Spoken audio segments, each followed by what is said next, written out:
Great. Morning, Jessica. How are you doing? Good morning. I'm really sick, so Oh, video and mute will be on. okay. Feel better. I'm going to use your story today, if that's okay. Well, that's okay, but I don't know if you quite understand the whole length of the whole thing, so I Okay. might chime in. All right, fair enough. Um, okay, so thank you for being here. Um, we have a few things on the agenda. One thing that came up was we're seeing a few more short sales. Um, Despite the low interest rates and homeowner equity. Some folks have kind of maybe over leveraged, and so we're seeing a couple of short sales. And one of our buyers got into contract on a short sale, and then another property came up, and they wanted to cancel their position in the first transaction and move on to another property.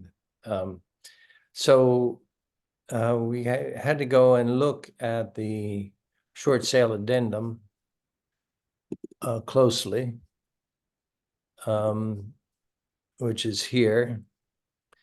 So this gets attached to the regular RPA. So you fill out the RPA, and then I think there's a box on the addendums portion of the RPA where you short sale addendum and you attach this addendum. And so it says the agreement is contingent upon seller receipt and delivery to buyer of a seller approved written consent, the short sale lender's consent to the agreement from all existing secured lenders and lien holders, the lenders, by 5 p.m. no later than 45 days. This is default. And this obviously could be different number of days after acceptance or on a date certain. And that's called the short sale contingency date.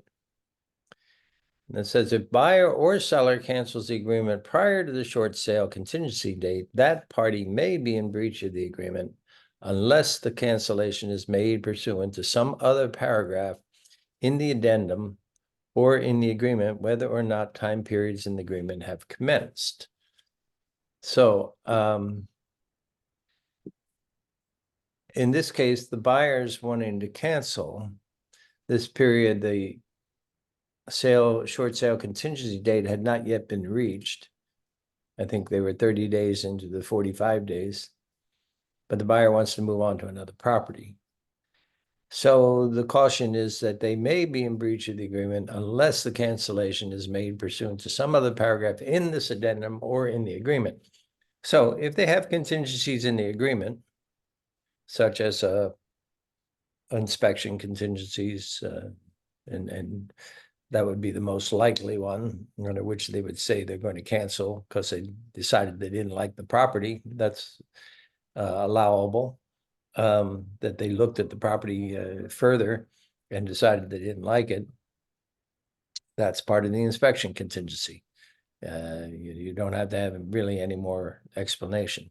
So that's the reason the buyer canceled prior to the 45 days. But otherwise, let's say you had made an offer that was non-contingent, no inspection contingencies, no loans, you had no contingencies in the RPA. The buyer's stuck with this period, this 45 days, so that they aren't in default of both the RPA and the short sale addendum. So that goes on this form to disclose time periods and so forth. Time periods in the agreement for inspections, contingencies, and other obligations shall begin the day after the seller delivers buyer's and short consent. However, these time periods providing pre-approval, pre-qualification letters, verification, down payment, and closing costs shall begin as the date of the agreement. As otherwise specified in the agreement, or shall be begin as specified in the agreement. So and the buyer's deposit should be delivered to escrow 3 days after seller delivers.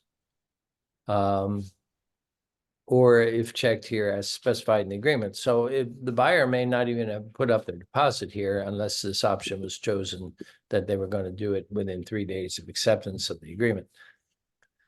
So there's a number of issues at play here in this addendum. Just be sure to read it carefully under this other offers part, the unless otherwise agreed in writing. The seller has the right to continue to market the property for backup offers. Seller has right to accept backup offers. And subject to the short sale lender's requirements, present to short sale lenders any accepted backup offer that are received. The seller shall notify buyer when any accepted backup offer are presented in short sale lender. So there's a lot of steps in this form. So just read it carefully and understand it before you get your client into that position. Any question on that?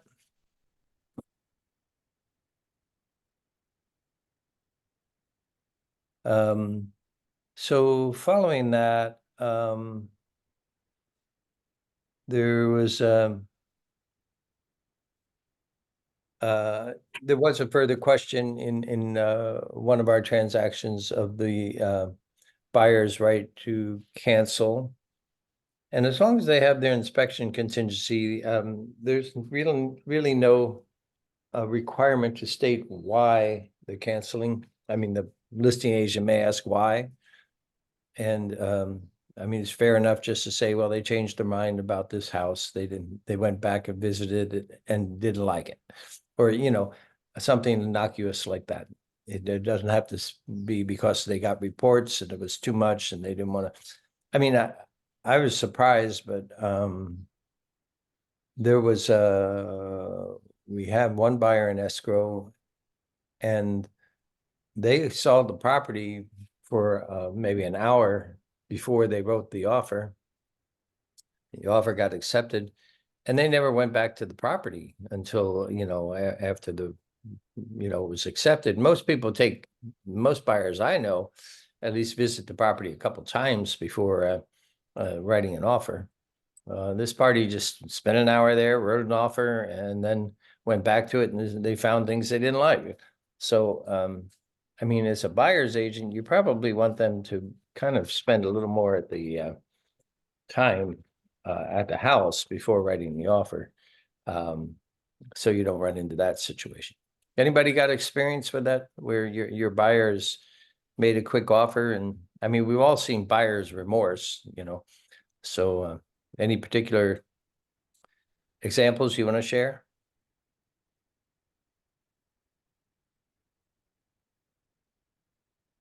Okay. Not seeing any. We'll carry on. Question came up this week. Parties. So we're going to be a listing agent on a property that's held in a trust. The trustee is one of the parties. And it's a family trust, so I believe they're also the beneficiary of the trust. That party happens to be was married and is going through a divorce. So the divorcee is not part of the trust, but maybe have an interest through what do you call it? Property, California state community property laws in the holdings of the trust.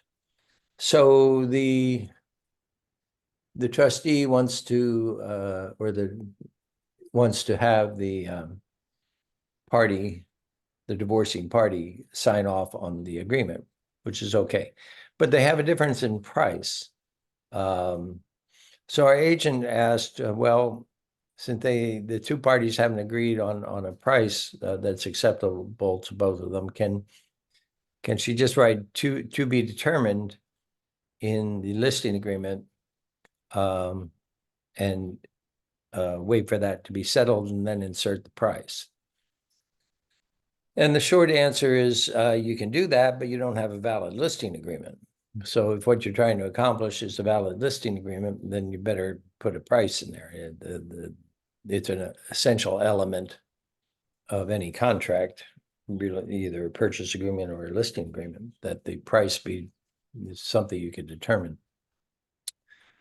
So we came up with a solution that to insert the price that the trustee was willing to list it for, the person, the divorcee, on the other side wanted a higher price.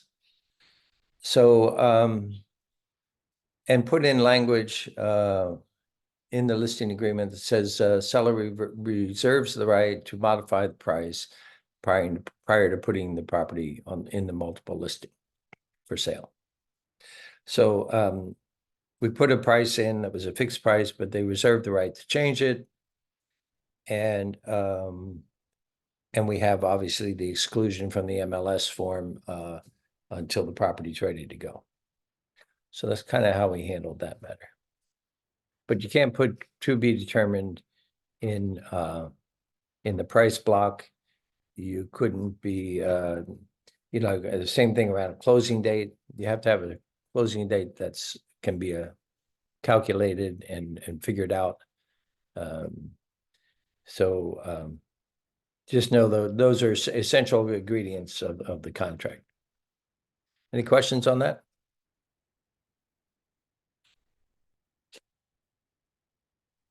Okay. So this is Jessica's presentation that I have asked to share, and she said okay, but she also suggests I'm not fully understanding it, so my answer to her questions may not be. She may give us clarification here. So Jessica has a listing. It's listed as vacant land because the dwelling that is on it has no access. It didn't have any keys. It was also, it's supposed to be torn down because of the condition of the property. Apparently in very poor repair, has no utility supply. And the local government was told it was going to be torn down, but it hasn't been done yet. And then the party who owned it died, and the listing party is a trustee who's never lived in the property, lives out of the area, never been to the property. And they're concerned about the danger the building provides to anyone visiting the property. So they've listed it as vacant land with the structure to be considered a tear down. Okay. Then they got into escrow with a cash buyer, and the cash buyer had inspection contingency, and during that time they had a locksmith make keys without permission. And they cut the grass on the property and made, and then they decided to cancel. So without author permission, they also got a home inspection. Okay, and they got a home inspection, which is, they had an inspection contingency, I guess they were entitled to do. They should have clearly worked with the listing agent and the seller if they wanted to gain access to the structure, which they did not do. So now if they cancel because of the condition of the home, can the seller keep the deposit? Well, it was listed as vacant land, and the improvements were not considered an asset to the property, but they were part of the inspection of the property if they had an inspection contingency. So if they decided that even if they had just gotten an estimate to tear it down and they thought it was too much and they didn't want to spend that much, they would have the right to cancel and get their deposit back. So they can really cancel for any reason, even though the structure was not identified as part of the listing. Regarding the entry to the home, the buyers or the seller is now concerned that there are keys to the home, and that other people would have access and it would be considered a dangerous dwelling. And I felt that that could be put in the, the remarks that the structures on the property are considered tear downs. They should not be accessed without authorization from the listing agent and seller. So those keys could be kept and, not given to anyone and not put in a lockbox and all that sort of thing. Unless a buyer got into escrow and they wanted to go into the property.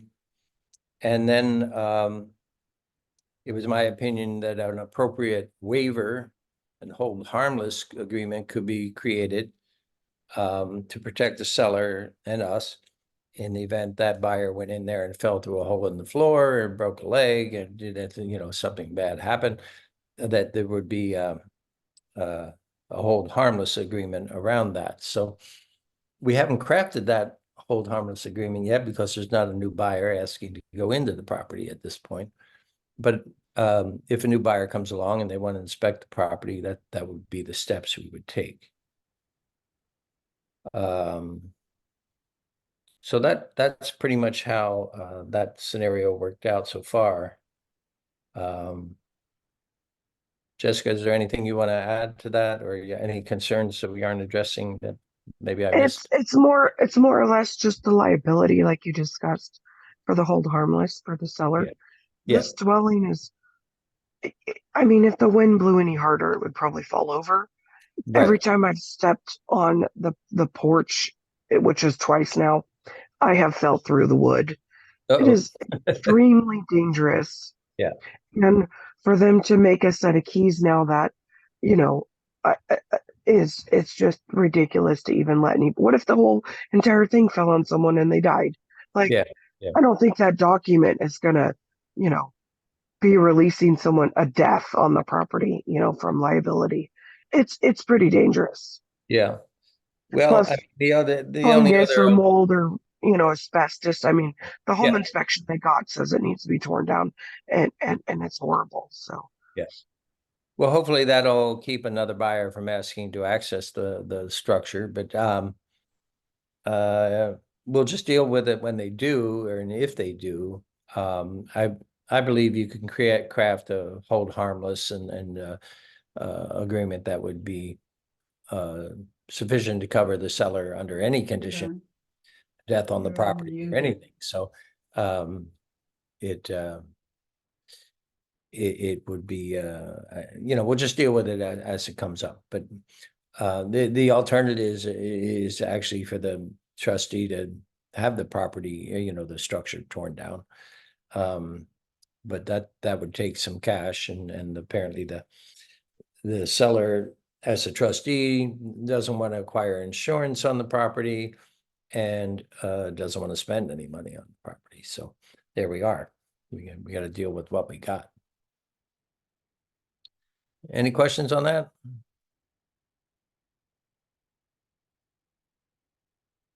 All right. Thank you, Jessica, for letting us use that example. We along the same lines up there in Lake County, we had a case where our agent received a text from a person claiming to be the owner of a property, and that they had seen the agent's profile on Realtor.com and wanted to know if our agent could pull comps to inform him what the comparable price to list his property would be. So our agent pulled the comps, informed him that they would list the parcel for a certain amount. He agreed and requested that we send him a listing agreement. Our agent informed him that she would need a copy of his ID and his email address. And he agreed and sent those items requested the following day. She then created a listing agreement, took pictures of the property and posted it on the MLS. And then she reached out to her local title company and requested they open a pre-open escrow and initiate a request for a preliminary title report. Okay, so all this is looking like it's moving along in a proper fashion. Then our agent received a call from the title company informing us that they had received a statement, call stating the seller did not contact her to list the property and that he would like to report the fraudulent actions. The real owner had gotten a notice in the mail from First American Title informing him about the new escrow, which triggered him to call First American and make an inquiry. The title department immediately called us and removed the list. We removed the listing from Barris and from CRMLS, and but we've not contacted or confronted the imposter seller. And the question really was, what do we do? So we've heard about these land listing scams where party finds a vacant piece of property and pretends to be the owner and listed for sale and tries to get it to close and take the money. But I actually haven't had one, in our brokerage up until now. So I wasn't aware of what we should do here. So I called Bill and Shannon, and they said, yes, we should return all our records and the information over to the police, reporting it as a fraudulent sale. So particularly in there where there in Lake County, where there's lots of lots and parcels of land available, then we have lots of listings on them. I think our agent, and actually she was praised by both our attorneys and the title company for taking the steps that she did to first get an ID, even though it was a false ID, and then checking with the title company as she proceeded with the initial parts of the transaction. So it's a good reason. I've always thought that opening pre-escrows was maybe just a favor to your local favorite title officer, but escrow officer. But I can see more clearly that it does help to have that title information clarified prior to initiating a sale on the property. So when they checked the ID and had the listing agreement signed, did they not look up for a deed to see the name, whose name it's in? Well, they did. They looked on the what do you call it? The tax records realist, and the property owner was shown as Ignacio Ricondo. And the ID, I guess the perpetrating party had created a fake ID that showed they were Ignacio Ricondo. No, I'm talking about a deed, not the realist tax records, like the actual last recorded deed. Well, I don't know. Do you check all the last recorded deeds when you're taking? I do. Yes, absolutely. 100% I do. Yeah. Okay, well, that's a good practice. I appreciate that as your broker. It is a good cautionary step, but I don't think we're taught to kind of pull deeds per se. Every agent should pull prior MLS data and realist data, but presumably the deed would have also said Ignacio Ricondo. Yeah, but then you could check and see if it was a fraudulent deed recorded. If it, I check these because of the fraud and the steps in Lake County that they don't keep good records. They just don't. And they'll record anything. So when you see it's filed by mail or something like that, where it was filed by the same person who signed off on it and it went back to them, red red flag. Okay, so the scenario I'm wasn't fully understanding the scenario. So what the Ignacio did was create a deed, transferring the property from the seller, the real owner, to himself, falsified that signature, the real seller, send it off to, now how do you get that notarized? I guess a fake notary too, huh? Oh, sure, yeah, people do it all the time. And now California just authorized online notarizations. Yeah, Um, and that's, I mean, it's going to be a whole nother layer of fraudulent yeah, stuff going on. yeah. Okay, well, that's a good extra step, and that should I think it's a very good practice when we're taking particularly vacant land listings, because that's where it seems to be the most fraud. I think it's a little harder to do with an occupied home or something like that. Okay, uh, thank you for those comments, and we'll put out an advisory to that extent. Okay, the weekly practice tip this week was working with non-association agents, which is an interesting scenario. But I think what was interesting in the tip, because we're often asked to do this, is scenario 2 in this case, where the realtor, we provide another agent with CAR forms. So let's say that the first agent's not a member of CAR, but our client wants them to use CAR forms. We want them to use CAR forms. So we provide the forms. The realtor forgets to remove their name from one of the disclosure documents. After the close of escrow, a lawsuit was filed by the buyer. Both the buyers and seller's attorneys have taken the position that the listing agent began representing the buyer, or at least assisting the buyer, because the listing agent's contact information was on the zip forms, and therefore it appears that the listing agent drafted the documents at issue. So the practice tip,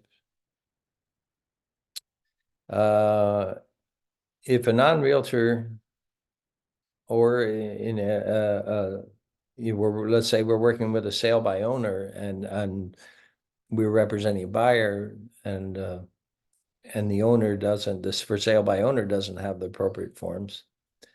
The practice tips, if you provide forms directly to a seller or a buyer on the other side of a transaction, A, obtain the written permission of your client to do so.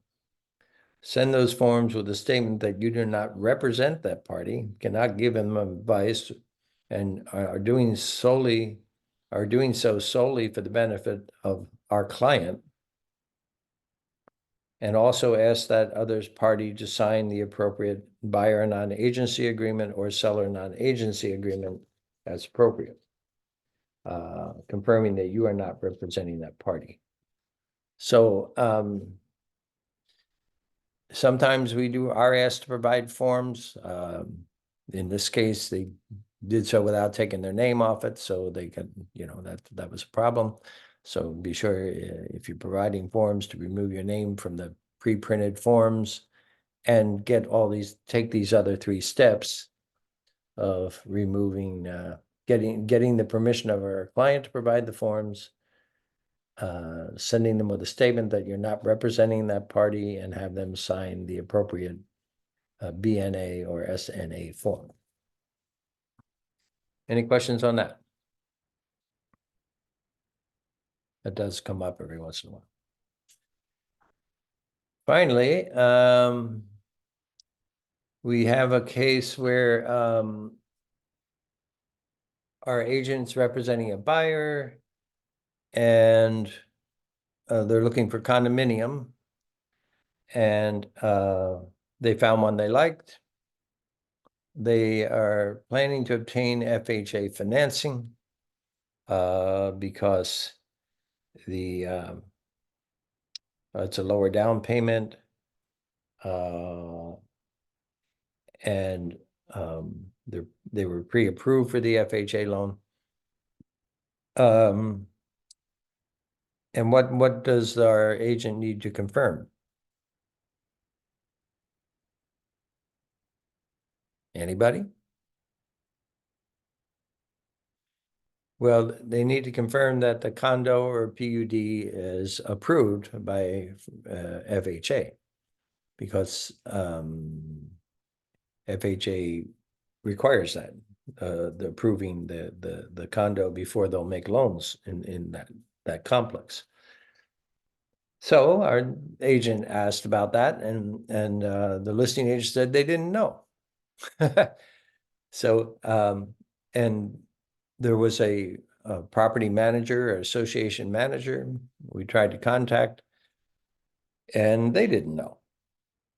So, or actually they didn't say they didn't know, they just didn't respond, as some of these association managers want to do. So now, you know, there's apparently competitive offers on this property. The buyer would really like to submit it with the FHA loan contingency, but we don't know if the complex is approved. So my counsel was, well, if they can make, that's the strongest offer they can make. They could get in a conventional loan, but the offer, the price wouldn't be as great, because they need more money for their down payment. So they can make a stronger loan with the FHA loan. So my suggestion was, go ahead, write it up with, you know, as an FHA loan, subject to the complex being approved. And Curtis points out there's some governmental database that can check, they can check that. And yes, we were looking into that as well. We believe FHA probably had a database which could be accessed for approved condo associations, but we didn't have time to kind of verify that either. So I said, well, write it up subject to the FHA, and then if it gets accepted and it's not approved for the FHA, maybe it can be renegotiated into a conventional loan in some way. But make your best and strongest offer, and you know, carry on from there. Because she was there were two or three other competing offers, and she didn't get her offer in at all. She was clearly the buyer clearly wasn't going to be able to buy the property. So I haven't heard if the offer was successful or not, but that's kind of the track we went down. Any questions on that?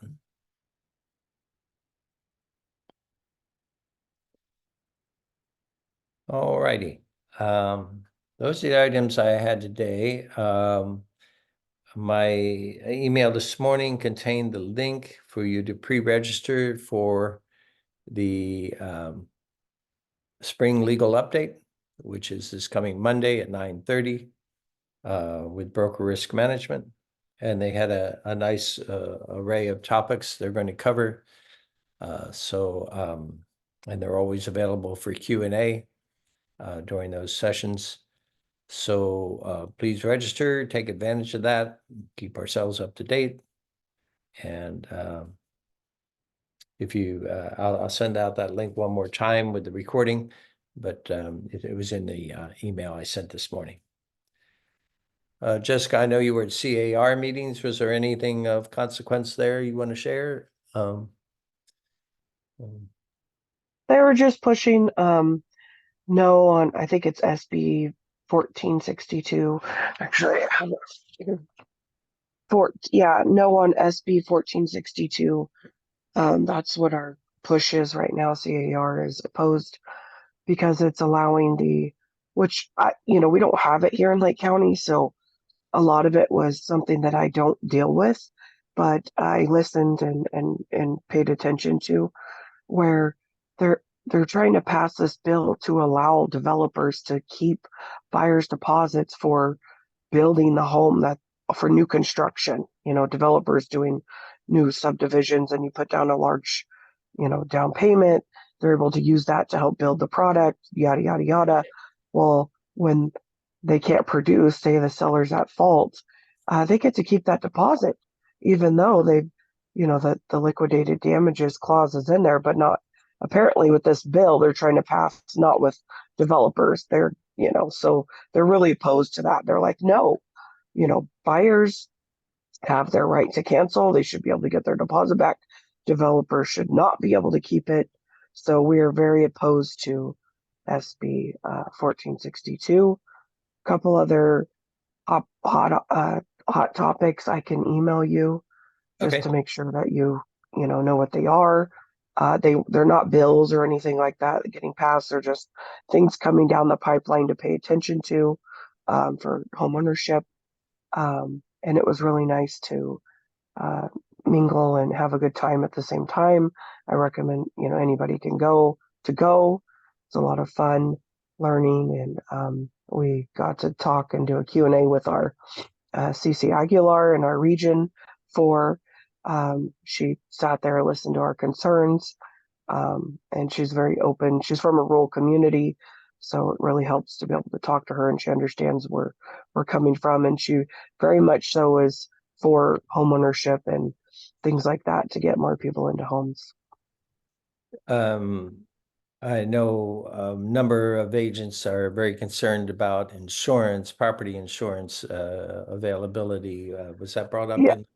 yeah, it was, and it wasn't brought up as a new law or anything to change that. They said we don't want to waste our time trying to put things through Congress and the Senate because usually it gets a lot of other stuff tacked onto it. You do this and we'll do that. So they're saying instead of us bringing it up here, CAR is actually working directly with the insurance commissioner of how to improve our situation with homes and being insured and things like that. And it's a faster process to work with him directly on what we need to see. And there's a task force committee, something like that, working directly with him to try to help get this all, help in a, I guess, more helpful way. So that Yeah, made sense. Yeah, they talked about it though. great, great. I'll pass that on to our group. Yeah, it's the question came up in our sales meeting on Wednesday was is anybody doing anything about this? So it sounds like CAR is We're very much so trying. And that's why the Realtor Action Fund is really important to donate to, because that's where that money goes, is to fight for housing rights and fight for things like this that come up in our careers where we need help, and but everybody together can help more than just one person individually griping about something. right. So please donate to the Realtor Action Fund.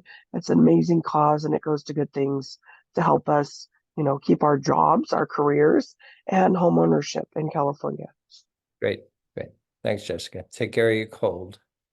Curtis did find a list, so it says FHA approved condos, California. So thank you, Curtis, for sharing that, and we'll keep that for future reference. Any other comments or questions? All right. Well, as Yvonne said earlier, the rain will help things grow nicely, and so enjoy the rain if it comes, and keep yourself dry. And Jessica, get over your cold. We'll talk to you all later. Have a good weekend. Bye-bye.